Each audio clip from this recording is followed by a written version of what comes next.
New at 4, last fall, the Rhode Island Public Transit Authority, or RIPTA, made some sweeping bus service reductions, controversial changes aimed at covering a large deficit the agency was facing. And a new report released last week details how exactly those changes have impacted riders and drivers in the months since then, including some drops in ridership. Boston Globe Rhode Island reporter Christopher Gavin has been covering RIPTA and the changes and also dove into this latest report. Thanks so much for being here. Thank you, Kim. Okay, so can you first just remind us a bit, Christopher, about these service changes and why they were made? Yeah, for sure. Going into the fall last year, RIPTA was facing a $9.5 million deficit. So these were changes that were made to bridge the gap.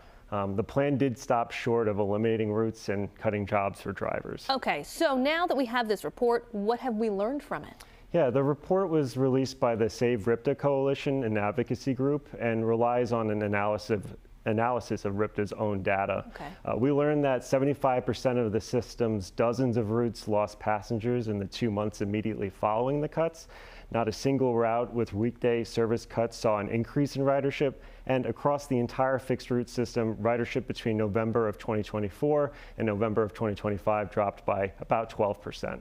Riders say they've been stranded, and drivers say they are facing increased pressures on the job. And a lot of riders say they rely on the bus to get to their job. So did the report touch on that at all?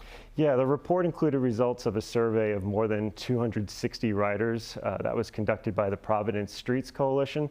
30% of those surveyed said they feel at risk of losing their employment, and another 3.6% said they already lost their jobs because of the cuts. An additional 8% had their work hours reduced. And speaking of work, actually, RIPTA drivers surveyed for the report in November said they're leaving riders stranded because of overcrowded buses, and buses are running late due to the service changes. Okay, so that's a lot of data and a lot of impacts. What is RIPTA saying about all of this? Yeah, a spokesperson said state leaders took an important step in securing the, quote, more stable funding future for RIPTA last year. The spokesperson also said the agency is working to expand ridership and is making progress in improving the system. Obviously, the General Assembly is just getting up and running. We just got our look today at the governor's budget, but what do we know right now about what RIPTA's funding may look like going forward? Sure, yeah. Governor Dan McKee has said he will cover a projected deficit this year, but transit advocates have been quick to note that funding won't be enough to restore, the governor's funding won't be enough to restore the service cuts made last year. Got it. All right, so we'll have to keep an eye on all of that happening at the State House. Chris, thank you so much. And you can read that full story from him right now at globe.com/RI.